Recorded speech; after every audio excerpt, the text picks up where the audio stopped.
The following program is an independent production, apart from DJDP Productions.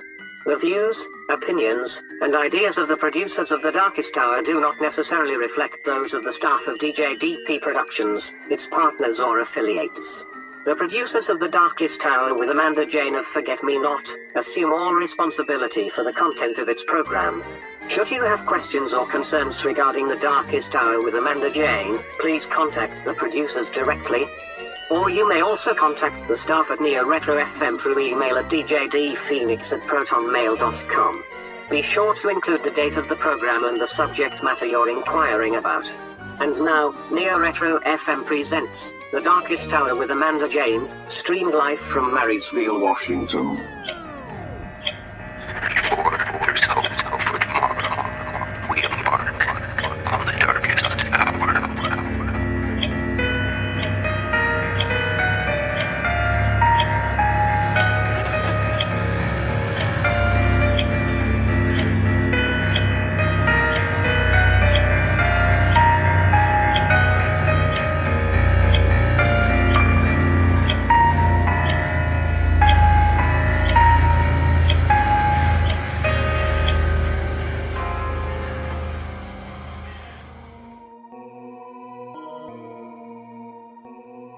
Hello everyone, and welcome to another episode of The Darkest Hour.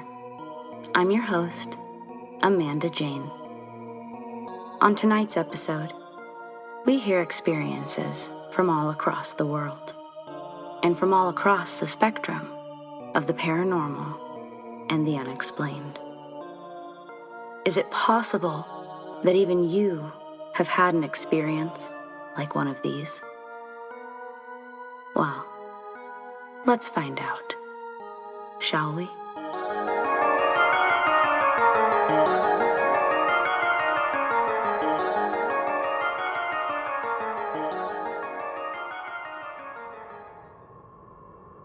My first year in college, I had a huge crush on a girl that I'd met in my trigonometry class. We sat across from each other and shared little conversation back and forth throughout the year. The finals were coming up, and I thought this would be the perfect opportunity to ask her to hang out and study for the big test. So one day after class, I mustered up what little confidence I had, and I approached her as she was packing up her backpack. She'd had a ton of papers with notes that she'd been collecting all week in preparation for the test that would account for a third of our final grade. I wasn't lying when I told her how many fewer notes I had taken in comparison to her stack. She was gently aligning the rings of her binder with the holes of each individual sheet of paper before laying it down and reaching for another. She seemed occupied in her own thoughts because she didn't even look up when I spoke to her, didn't even acknowledge that I'd said something to her. Yowza, I think. This was a rejection tactic I'd yet to experience. My best bet now is to pretend like I was talking to somebody else. But before I can make a move towards the imaginary person whose notes I was really making the comment about, she tilts her head upwards, towards me, coming out of some sort of trance, and says, "What did you say?" Caught off guard that I'm getting another swing at this thing, I again tell her how impressive her stack of notes are. The smooth tone I originally made an entrance with now stumbles on each word exiting my mouth. With a blank expression, she continues to look at me, but still doesn't reply. I count 3 seconds in my head before I awkwardly start rambling to fill the silence. I tell her how poorly I'm understanding these trigonometry questions and how I'll lose my scholarship if I fail this class, and how the only reason I haven't been able to study is because I've been working at the YMCA, donating my time helping blind children. Now, in my defense, 99% of that story is true, and I honestly do pay for a YMCA membership, so it's more like 99.5% true. Anyways, she was really into the blind kid thing and agreed to help me study over the weekend. That Saturday, I was looking on point. I had those red and black, high-band Nike Air Jordan 1s. They'd come out earlier that June. with a matching Atlanta Falcons starter cap. I generously spritzed a can of Axe body spray across my chest. The plan was to meet that evening at her place when she got off work. So I typed her address into my phone's GPS, which revealed 3 possible driving routes. But each one had my estimated time being over 40 minutes. When we scheduled this study session, she told me that she lived off campus, but this was like 2 towns away from off campus. I also forgot to tell her that my car was actually a rickety old mountain bike. Both of my roommates worked weekends and were currently at their jobs with their cars, so I could pretty much guarantee this trip was going to take me well over 40 minutes. Knowing this, I decided to head out early. I filled my backpack with my trigonometry book and a little bag of weed that someone must have accidentally left unattended on the couch. Then, retrieved my bike from the bike rack outside the dorm. With a push of the pedal, I'm off into the sunset, letting the blue line of my GPS guide me while tracking my progress with a small bubble on the map that I'm periodically checking before having to regain my balance and putting both of my hands back on the handlebars, trying to keep a solid grip on my phone all at the same time. As if this journey couldn't get more lame, mile 18 of near 30, it starts to pour. By that time, the sun is long gone. Thankfully, the streets are well lit. I was also past the point of turning back, as I was now closer to her place than I was to my own. In total, my journey takes me almost 3 hours. By the time I arrive, I'm soaked to the bone. I didn't bring a coat because the day started out so hot and sunny. Who would have guessed the weather would take such a drastic turn? But I made it, and that's what really mattered. The GPS had led me to a small brown house at the end of a loop. I parked my bike in the bushes on the sidewalk, outside of her fence, making sure it's out of view before heading through the gate. As I'm walking up to the door, none of the lights are on in the house, except one glowing in the top center window. I can see her silhouette standing in that window, watching me approach, but hopefully wasn't watching me when I hid my bike in the bushes. Being college students, I assume she's probably renting that attic out, and think nothing of it as I ring the doorbell. While I wait, I send a group text to my roommates asking if anyone could pick me up after work. When I look back up, through the stained glass mosaic filling the top half of the front door, I see her exit a dark room from the back hallway and come to unlock the door. When she greets me, the first thing she says is, "Wow, you're sopping wet." And then she's like, "Whatever, did you bring your notes?" I say yes, and she leads me to the room I saw her exit from. When we walk in, she flips on the light, and I immediately notice that everything's decked out in a weird, mythical fantasy theme. Wall to wall, her room is filled with images and trinkets of dragons and fairies and other creepy storybook characters. I'm thinking, okay, I can get down with this. Before she goes to sit on her bed, she grabs a white plastic stool from under her vanity, sets it in front of me, understandably not wanting my wet clothes on her clean sheets. Then she sits down on the corner of her bed, starts flipping through the pages of her trigonometry book. My wet jeans squished when I sat down, and I had to consciously keep a firm footing not to slip around on the smooth plastic stool. I hear her tell me to grab my book, but my attention had been fixed on this massive Renaissance painting of a troll on the wall beside her closet. This thing went from the floor, stretching all the way to the ceiling. Examining it made the hairs on my forearm stand. Streaks of gray and black marks filled the wall, all created by a crude stabbing of a paintbrush. All coming together to form a genuinely scary-looking troll. She must have seen the look of sheer amazement on my face while I stared at this painting, because she then says, "Do you like my troll?" I ask, "Did you paint this?" And she says, "I had some help with the idea, but yeah." She tells me this troll is supposed to protect her and scare away the evil spirits that may find their way in. I'm thinking, all right, I can still work with this. so she's one of those D&D kind of nerd girls. That's fine. It's even a little cute. I'm still gonna try to work my charm and see how this goes. After a while of pretending to understand the numbers and formulas, I see a sparkly deck of cards on her bedside table. I say something like, "Those are cool," but as I go to grab them, she knocks my hand away and says, "Don't touch those."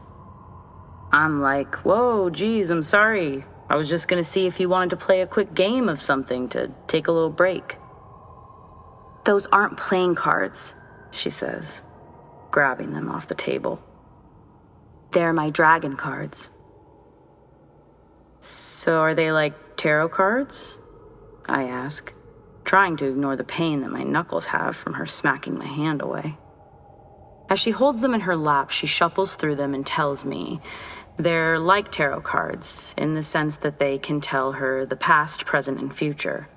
But unlike tarot cards, these dragons bond with their card holder, communicating through the cards to reveal specific insight to their keeper. Looking up from the cards, she then sets her gaze on me and says, "They warned me about you." I let out an uncomfortable chuckle and say, "They warned you?" She proceeds to tell me that these dragons she's been talking to had told her something along the lines of, my intentions were bathed in the pool of dishonesty. Kind of freaked out about how accurate that statement actually was, I tried to act like I didn't have a clue what she was talking about. I'm like, "Well, my intentions are to memorize these formulas for the test." I let out another uncomfortable, awkward chuckle. Why didn't I just grab my backpack and leave after this girl's insane dragon speech? Because there was still something in the back of my mind saying, you know what? I can work with this. Crazy chicks are kind of sexy. Let's just ride this out and see how it goes. After emotions settled down a bit and the trigonometry study session was in full force, I tried one last attempt to distract her with my charm and tossed the books. I slide off the white stool onto one knee, like I'm really trying to get a look at what she's pointing to on the paper. I'm closing in distance when I hear a pop. The light bulb in the fixture above my head shatters from a surge of electricity, turning the room black before showering tiny bits of glass down the back of my neck. I'm lucky I didn't instinctually look up in reaction to the explosion. All of this happens in less than a second, and I land backwards on my ass trying to wipe the glass off of me.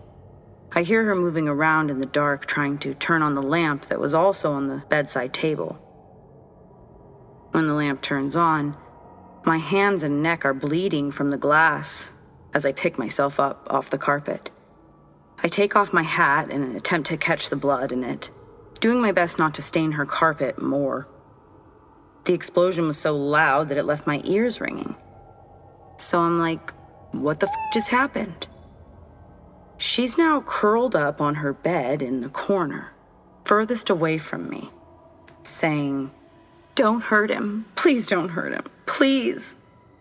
Seeing how scared she was and how wrenching her pleas were, this skyrocketed the fear inside of me to unbelievable heights. Out of pure panic, I grab my backpack, sinking glass deeper into my hand as I take hold of the weight. From a jolt of pain, I drop my backpack and shout, "Who? What the is happening?" In her hysterics, she starts yelling back at me. "I told you. They didn't want you here.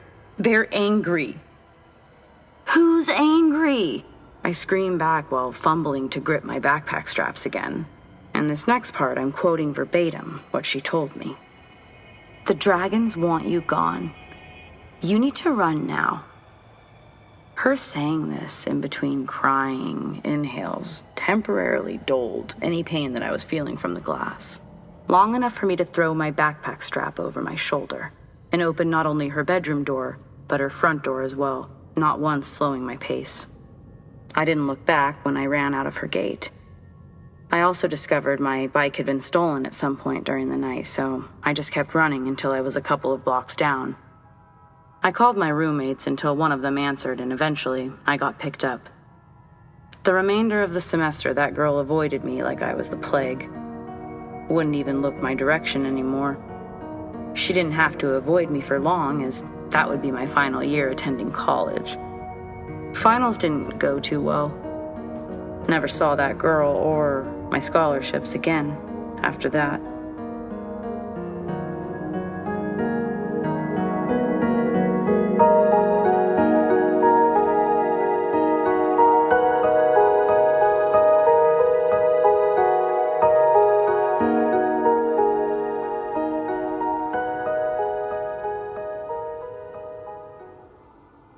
My senior year of high school, I worked at a rehab center as a dietary aide.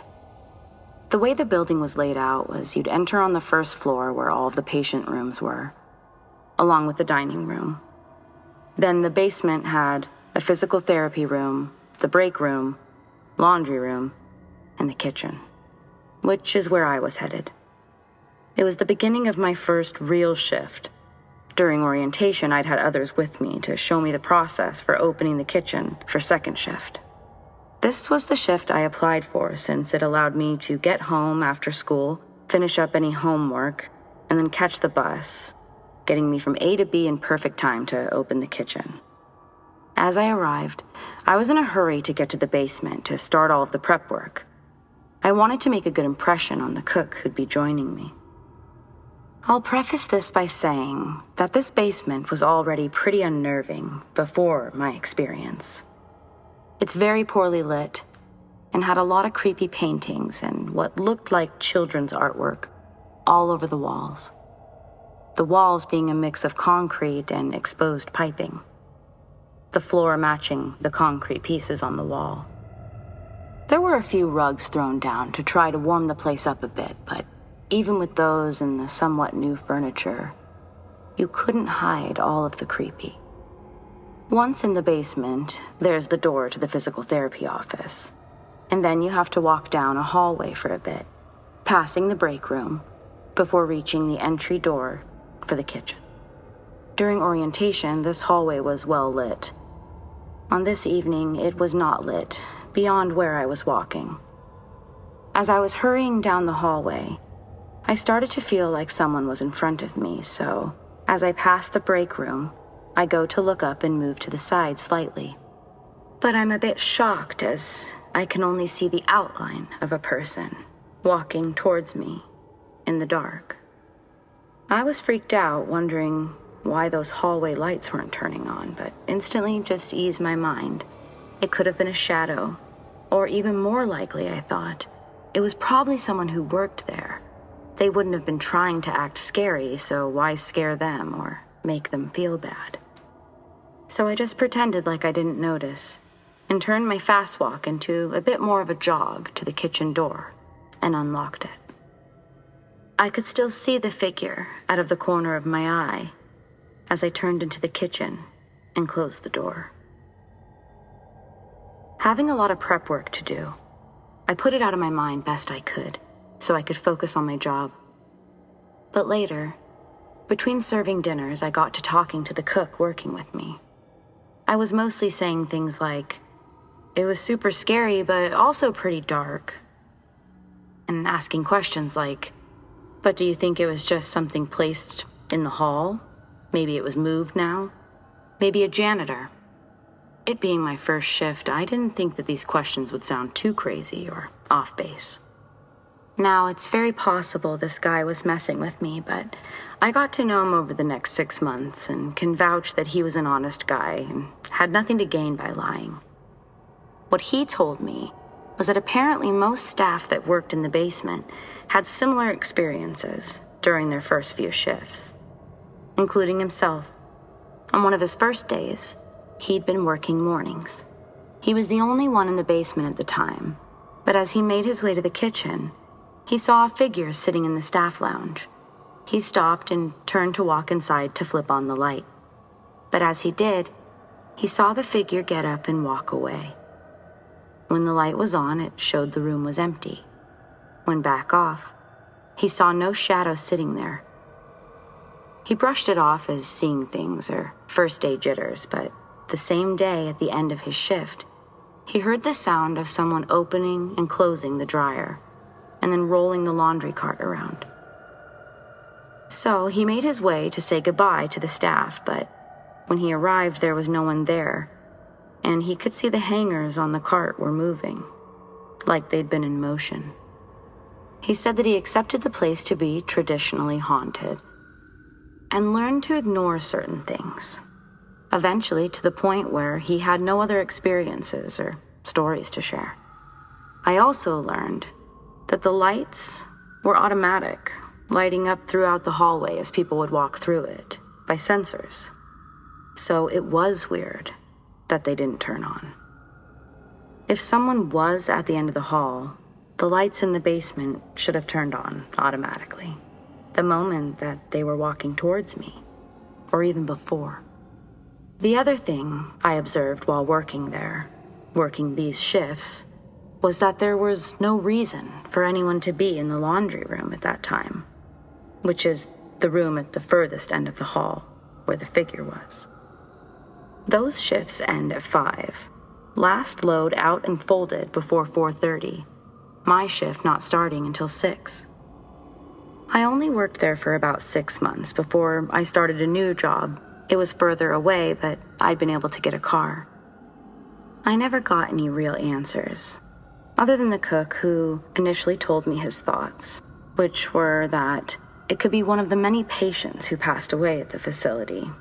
Most patients were the elderly, so there had been a few passings by natural causes. But my theory was that it was possibly someone who used to work there, only because these apparitions and stories all seemed to take place in the basement, where only staff spent their time. I didn't really feel like asking my very serious boss if any previous staff had died there, so I just accepted it, just as others had claimed to do. And honestly, I can say that I never had any other unusual experiences. I guess whoever they were, or whatever it was, they were friendly.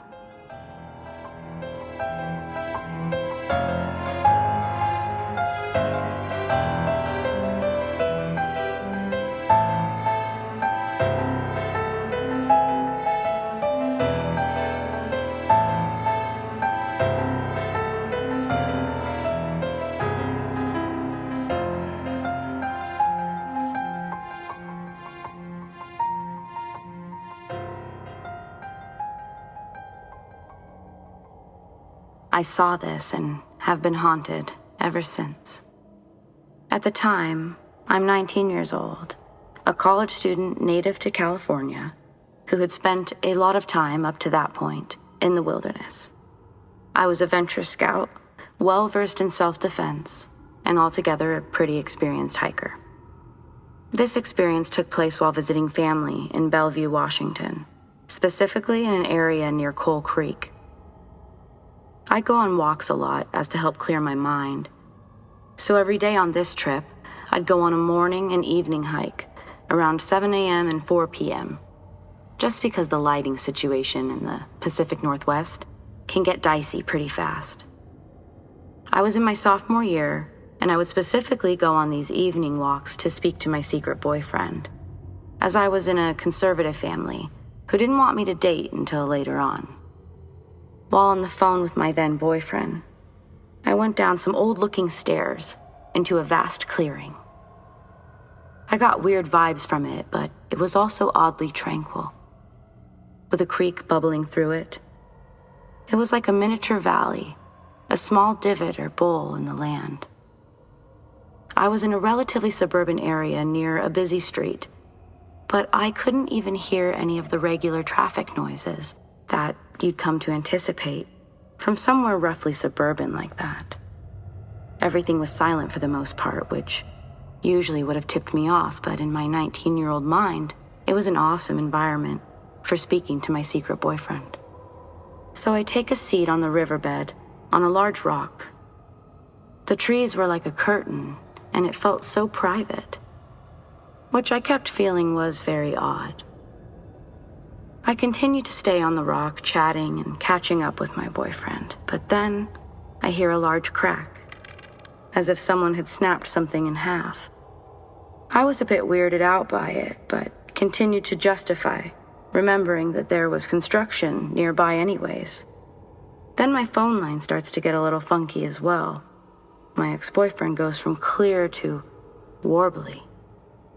While waiting for the phone to connect, I remember impatiently making a few splashes with my boots in the creek. Suddenly, in the reflection of the creek, under the tree cover, I see what I can only describe as a giant stag, standing on its hind legs, but it was completely upright and with the hands of a human. This thing was big. I would imagine like 7 feet tall and thin. It was only about 30 yards away from me. I freak out, yelling my boyfriend's name in vain through the phone, sprinting up the stairs, running back to my family's house. I see my mom. I shake her down and I tell her about it. She first insists that I didn't see anything, that I'm probably overreacting. But since I am convinced, she lets up and lets me explain. She tells me to take a shower and to take a nap, but I don't want to do that at all. I do shower and realize exactly how much dirt there was on me. That night, after making sure my family was asleep, I called my boyfriend and asked him if he'd heard anything that had happened. He claimed that he only heard my voice, warbling wildly, and then he cut the line. I got frustrated because I might have been in danger, and he complains that there was no way for him to know something like that. Well, for the rest of the trip there, I'd go on walks but avoid Coal Creek, and instead walk to Lake Washington in the mornings and evenings. However, since I was able to pass the stairs to the clearing, I had to resist the urge to look every single time I went on another walk. Now, every time I think about it or tell someone, I get a massive headache. I'm wondering if it's a mild form of PTSD. I've had a lot of dreams about the thing, not doing much, just staring at me. And whenever I do dream about it, I dream about the thing being there in my environment, like the setting of wherever I fall asleep, which is extra unnerving. I still don't know what I've seen, and I'm not sure if I would want to make myself more of a spiritual target than I already have. But if anyone has had a similar experience in that area, I would love to hear about it.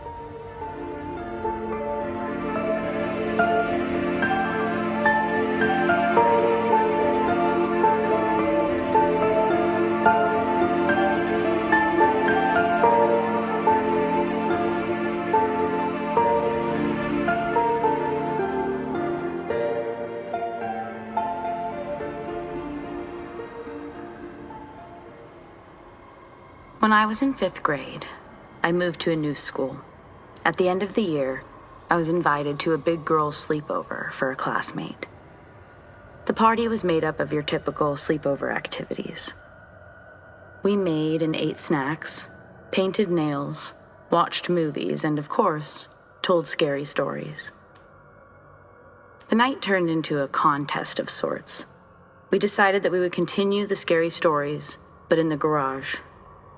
Part of it was furnished, and we'd set up a bunch of sleeping bags and blankets, creating a fort.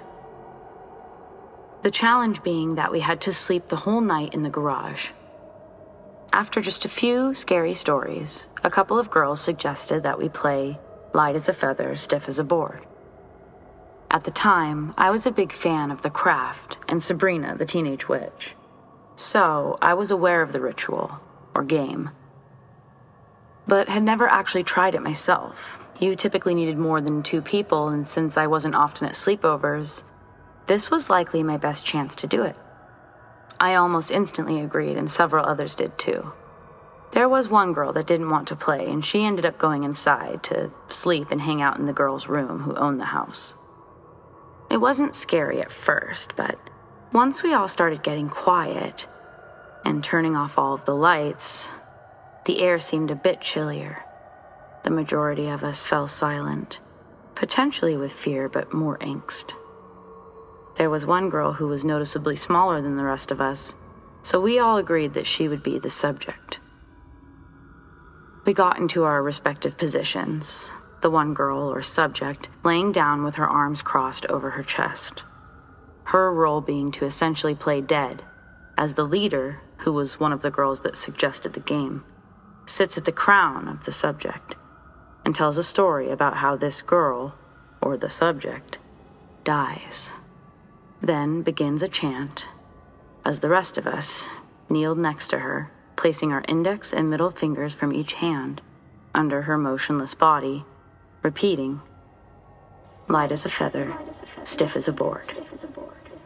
Light as a feather, stiff as a board." Until essentially, your subject's spirit returns to their body, and their body begins to lift. I remember the leader made sure that all of us were to take this seriously. Didn't want us to make any jokes because if we were laughing, it wouldn't work. So once we got all of our giggles out, and our eyes had adjusted more to the dark, we started the game. The subject's death was simple and quick, as the story put it. She had drowned. So once the leader started chanting, we all repeated over and over, "Light as a feather, stiff as a board. Light as a feather, stiff as a board."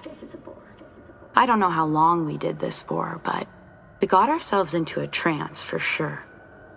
I was only taken out of the trance when I felt weight leave my fingertips. I wasn't the only one. As I peeked through one of my eyes, I could see the girl across from me do the same thing. We looked down at our hands, and even though it's dark in there, I can see the subject's body is no longer on my fingertips. And just as I turn my gaze to the girls on either side of me, I can see the body begin to lift off of their fingertips. Suddenly, one of the girls screams, and the majority of us still have our hands in position. We feel the subject's body hit our fingertips again. We all gasp in amazement, while the girl that screamed scrambles and finds the light. It had been the girl that was hosting the sleepover. She hits the lights, and we all just sort of sit there staring at each other. The subject is also on their knees now, joining the rest of us as we stare in silence, and she says, "That was crazy. Let's try someone else." A couple of girls laughed, myself included, but mainly because I really wanted to get rid of the darker feeling that seemed to be filling the room. Sleepover host states, "No way, we're not playing any more of those games." And then she says if anyone wants to sleep in her room tonight, they can. She grabs some blankets and runs inside. The rest of us sit there and talk about what happened. All of us, which was a good 6, agreed that we felt the girl levitate. She herself said she felt the pressure of our fingertips leave her as she floated for just a moment. And most of us felt that trance-like state while chanting. The subject saying she was able to actually imagine that she was weightless, like she really was in water. The remainder of us decided that we did want to try it again. But ultimately, we were too scared to do the story part that involved talking about how someone would die. So what we did was the chanting and the placement part, leaving out the story. But after trying this with 2 different girls as the subject, and no luck, we gave up. Most of us toughed it out and slept in the garage that night. A bit on edge. I know I didn't get much sleep. By morning, I saw that the original subject must have at some point gone inside to sleep. It looked like it was just me and 2 other girls, the 2 who had originally suggested the game, that made it through the night. Those 2 girls would go on to be my best friends, though we never played that game again. I think we all gravitated towards each other just by having an open mind about things. Collectively, we've had experiences we can't easily explain, and we're totally okay with that.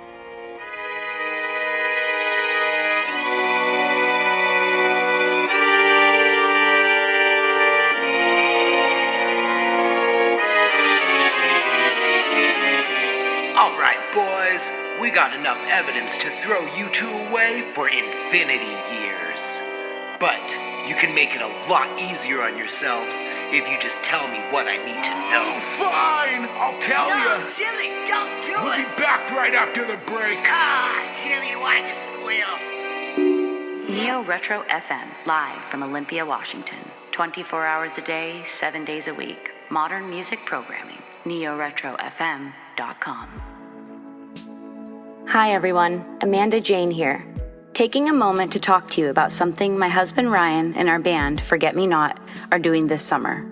We're partnering with Foundation ESD and their Nourishing Network program to help families in need all summer. You can help support too.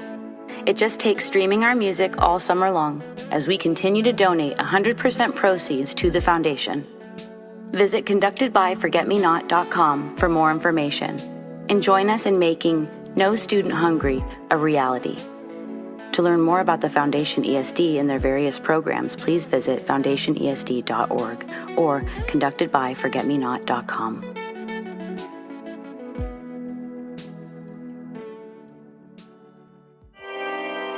Case closed. Book 'em, boys. Now, let's get back to the show.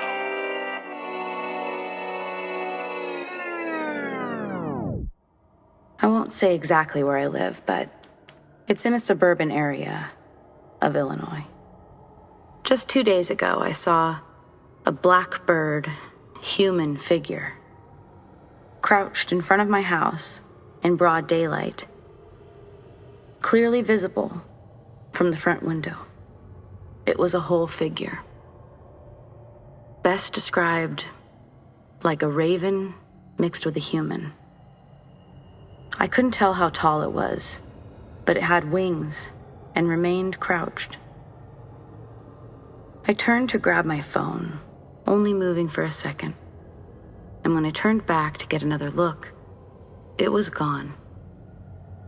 Like, it didn't fly around or seem to fly away. It had been crouched, fully visible, and then was gone. It should have been really terrifying, and maybe it was the fact that it was daylight that kept the fear at bay.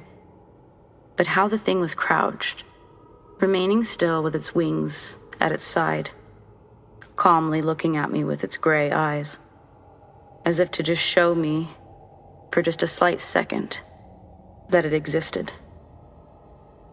As far-fetched as it sounds, I really don't think my brain would randomly create an image or feeling that far-fetched. It didn't feel like a bad omen, more like I'm aware I'm being watched, but perhaps more guarded. Almost like it wanted me to feel protected, possibly it wanted me to understand something. This is the biggest encounter I've ever had. It's really confusing to think about. I don't know what this means, if anything, but I actually hope that I do see it again. I really just want to know more, but no clue how to go about that. Has anyone from Illinois or anywhere really ever experienced this?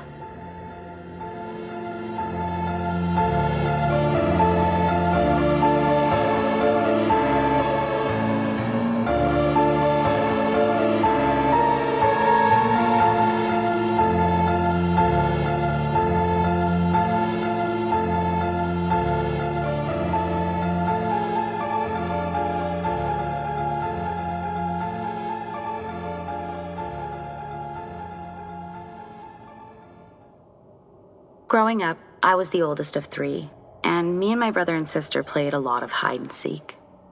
This happened when I was 11, my little brother 8, my little sister was 6. We were all playing hide and seek, and I chose to hide in a basket in my little sister's closet. I grabbed this big stuffed rabbit and covered myself with the thing. Its face smushed up next to my head, covering most of it, a jacket covering the rest. And that's when I heard it. A very heavy breathing from within the closet. I stopped breathing to know that it was not mine. And when I did, I could hear my sister and my brother downstairs. I eventually yelled, "Hello?" And it stopped. I was feeling a bit creeped out, and just as I went to leave the closet, I felt something grab at my hair. quickly looked back behind me to see if I was caught on something, and as I did, I felt the breathing again. Without much more thought, I ran out of the closet and toward the bedroom door. I stared at the closet for a moment. I wasn't exactly sure what I thought happened, but I didn't appreciate it, and I left the room to meet my siblings. As I started toward the stairs, I felt the need to look back in the room. And when I did, I couldn't believe what I saw. I had closed the closet, but it was open. My siblings were downstairs the whole time, so this had me frightened a bit. When I go to my room later, I notice that my sister's closet is open again, with a toy snake of mine coming out of the closet.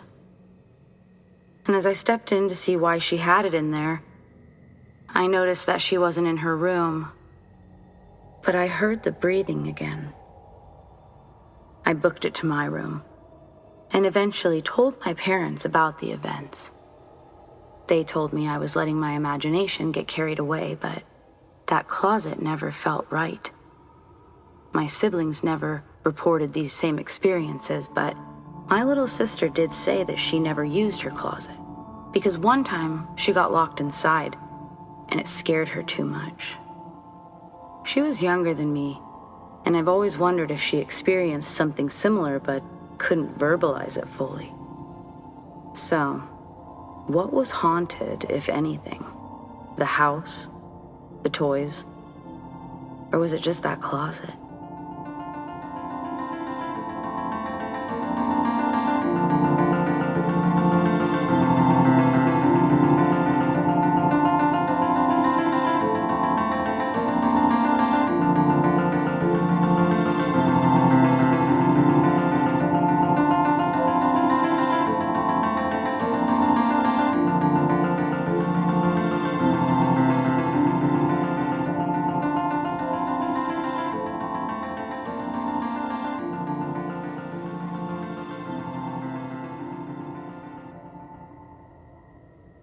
When I was 18, my mother took me to see a fortune teller. And 3 out of the 7 prophecies that he made have already come true. For context, here's some background. I originally come from the Ukraine, and I travel a lot in my life. I studied and have lived in England from the ages 12 to 21, and I'm now working in Belgium. My mother knew of this fortune teller, who was known to diagnose diseases just by holding your hand, as well as predict your future. At least key events. My mother was anxious about my future. I had a lot of opportunities, and that made her nervous. So she took me to see this guy. I had exams coming up, and it was a good way to both distract myself and learn something new. The guy made a total of 7 predictions, and I'll mention first the ones that have happened, then the rest that are yet to be. Just to let you know, this guy lives in a very tiny village and has never traveled outside of it, nor does he have access to the internet. Anyway, here goes. Number 1. I would get 82% on my exams. He guessed the exact percent. I had not been doing well in my studies at all, and I'd only started studying properly in the last couple of months. He put his hand on my forehead and immediately said that I shouldn't worry, as I will get 82%, which is what I needed to get into the university I wanted. That came true, and I went to that university. Number 2. I have problems with my liver. I was a very healthy kid and did a lot of sports semi-professionally. In school, at 18 years old, I was in football, rowing, and on the tennis team. I barely drank or ate properly, but had a very healthy body composition. After he said I have problems with my liver, we went to a doctor, and guess what? I had an enlarged and hardened liver. Doctors had no idea what caused it, and to make it normal, I had to do a special diet for 2 months. After that, it all went back to normal. Number 3. I would travel to Finland for work at 23 years old, but not before then. I had a business trip to Estonia and Finland last December. And yeah, guess what? I literally traveled to Finland the day before I turned 24. I had no control over booking the tickets or scheduling the trip. It was a business trip. My management sent me out on this mission. I had never been to Finland, nor any Nordic countries, ever. Number 4. At 28, I will have 1,000 employees under my management. Now, this hasn't happened yet. I'm currently trying to work myself up to becoming a project manager. But still, not sure if it's possible for this to happen. Right now, I manage around 30 employees, so it's a big jump to 1,000, but we'll see. Number 5. In my entire life, I will travel to Russia only twice. Hasn't happened yet. Due to the political climate between Ukraine and Russia, I haven't traveled to Russia ever, although I do want to visit pretty badly. Number 6. I will marry a blonde woman and will have 2 daughters. Hasn't happened yet. It was always a dream of mine to have daughters, not sons. I can't explain why, I've just always wanted to. I have mostly females in my family, loads of sisters, aunts, and grandmas, so we'll see. And the last one, number 7. I will move and live in Finland most of my life. Now, this might actually happen soon. It's quite unbelievable. He said that when he concentrated on my future, he saw the word Suomi around me a lot. At the time, none of us knew what it was. He also said that I would live and probably die in Finland. When I came home and Googled what Suomi is, it turned out to be a language spoken in Finland. And as for working there, when I had my business trip, I'd made several connections with other colleagues who invited me for some potential working positions. So I might end up moving there sooner rather than later. So that's that. He predicted a lot of things like prostate cancer in the early stage for my dad's friend, which saved his life, as well as healing my grandma's depression by a 15-minute talking session.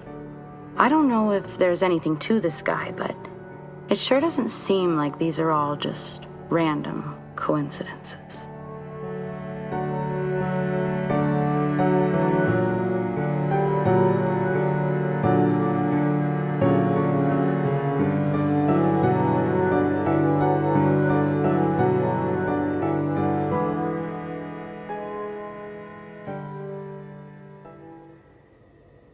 A few years ago, when I was 16, 17, I worked in a restaurant as a waitress. There were 2 locations, one in my town, which I'll call Restaurant A, and one in a town about 30 minutes away, Restaurant B. Restaurant B located in a rougher area, the store and the crowd just not being as nice. Nonetheless, the staff were sweet, and they were people I trusted. I was trusted as manager on Thursdays at Restaurant B, which usually meant I was the cashier, server, manager, and the only other person would be the cook, Shane. In the restaurant, there is a front glass door that customers use, and a back wood door, no window in the door, that we use to take out the trash and such. One day, we had no business, and I was in the kitchen with Shane and another cook that was about to leave. We're standing around talking, with Shane right in front of the back door, the other cook to the side of the door, and me about 5 feet away from Shane, in line with the door. Shane had a bag of trash in his hand, and he was going to take it out. He opened the door while still facing me and talking. And behind the door was a person. It was clearly a person in a gray t-shirt, some sort of red and gray jacket, jeans, a beanie, and long brown hair. I saw him for no more than a couple seconds, but long enough to know that someone was there, understand those details, and then Shane saw my face and moved to turn around, which then blocked my view. But when Shane moved, I could see that the guy was gone. The other cook saw my face and said that I turned white as a sheet when Shane opened the door. And then he joked that I looked like I'd seen a ghost. While Shane started looking around outside to see what I could have seen, I sort of started to panic. I have severe anxiety and panic disorder, and I know Shane was trying to calm me down by asking me what I saw, but it was kind of stressing me out. I told him that I saw someone. I described the person as they were, but now I could see that Shane looked nervous. And what he told me will never leave me.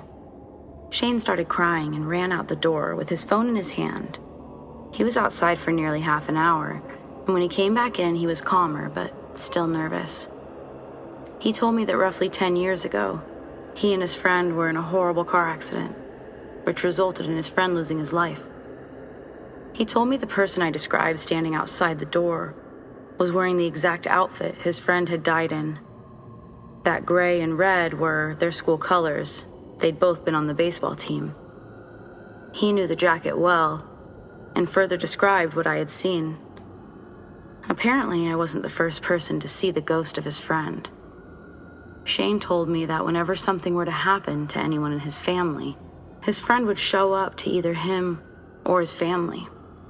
For example, one time he saw the ghost of his friend, and literally a minute later his phone rang. He'd found out that his father had suffered a massive heart attack. When he had went out the door, he was calling his family to make sure that everything was okay. Luckily they were, but I'd find out later, 2 days later, that his brother's wife had miscarried. As if that wasn't all weird enough, the same night that I saw the ghost, something else weird happened. That I believe was paranormal, but I also understand could have been paranoia. I was up at the front register, still shaken up. A huge crow was hovering outside of the front door. It was so weird. It literally was just flying in place. It suddenly flew away, and then a really strange-looking man approached the door and opened it wide but didn't enter. He had the creepiest look on his face the entire time. I'd say crooked smile, but it wasn't warm or welcoming by any means. Moments later, the crow was back, and it almost came in the restaurant, but another customer swatted it away. The man literally turned around and left. Didn't order anything, didn't say a word. I know it all sounds a little unbelievable, but I just hope someone hears this and understands. I know that what I went through was real, that I wasn't just imagining things. But even knowing that, I'm still not sure what to make of it all.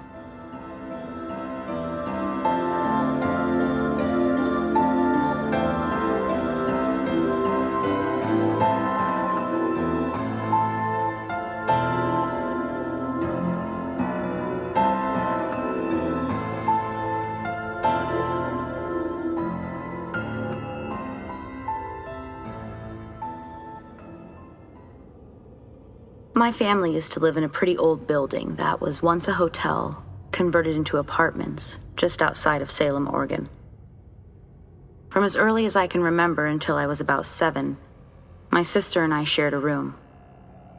In this particular room, on the wall, opposite of where our beds were, was a massive metallic shelf. It covered the whole wall and was made up of smaller metallic shelves. Almost every night, when it would get dark in that room, I saw little shadow figures walking across the various small metallic shelves. These figures never interacted with me in any way. They never seemed to care if I was awake or even notice. But they were absolutely small figures moving amongst each other, amongst the shelves. There were even several occasions that my sister saw these too. She's always fallen asleep much easier, so it was me who experienced this the most, but the times we saw them together, we would watch them until we fell asleep. Does anyone know what they might have been?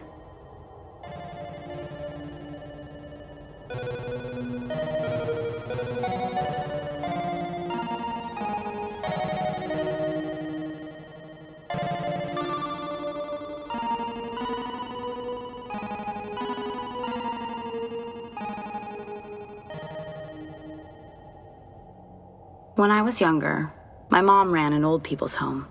So we lived there, and I knew all of the people who lived there as well. I only know this story as it was told to me by my family. I don't remember all of it, but as I'm told, I was about 5 or 6. This was around the time when my family used to love going to nearby towns and cities to visit big landmarks. Whatever town this was, the big attraction was the church. We went to visit there and were having a look around as you would do, when suddenly I was looking across the pews, and I saw a lady sitting there. I burst out crying and wanted to get out of there as soon as possible. Once we got out, I was saying that it was one of the ladies who lived in the home that my mom ran. Issue being that woman had died a few weeks prior, and none of my family saw her in the church. The only thing I remember properly is seeing the woman and being terrified. I don't know why I was so scared, but I do know that it was real fear.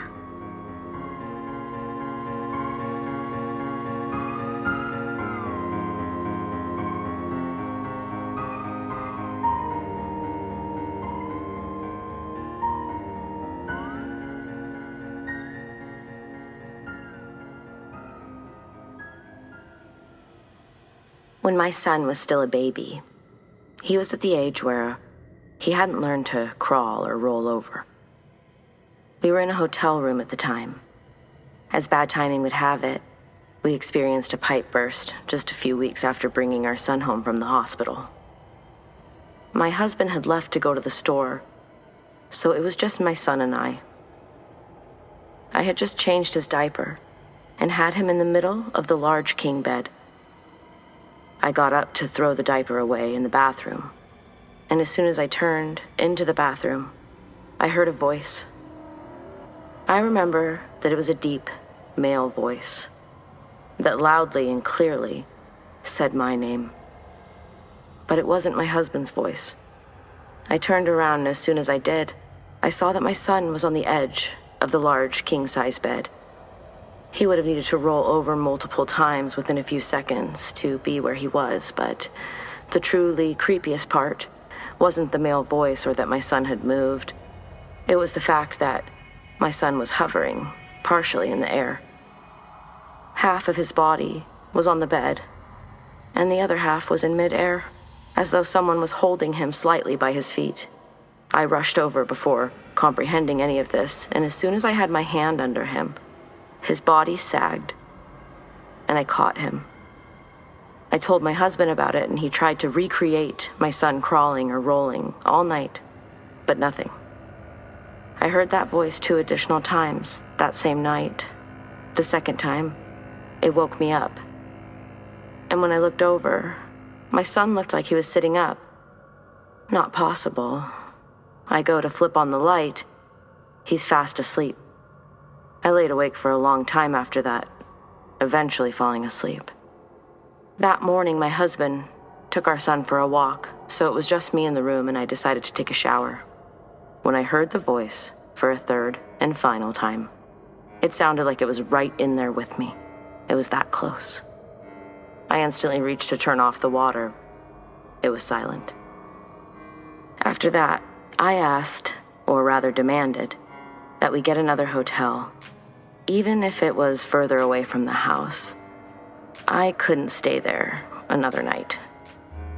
My son didn't roll over for another 3 months after that hotel stay, and the voice, I never heard it again.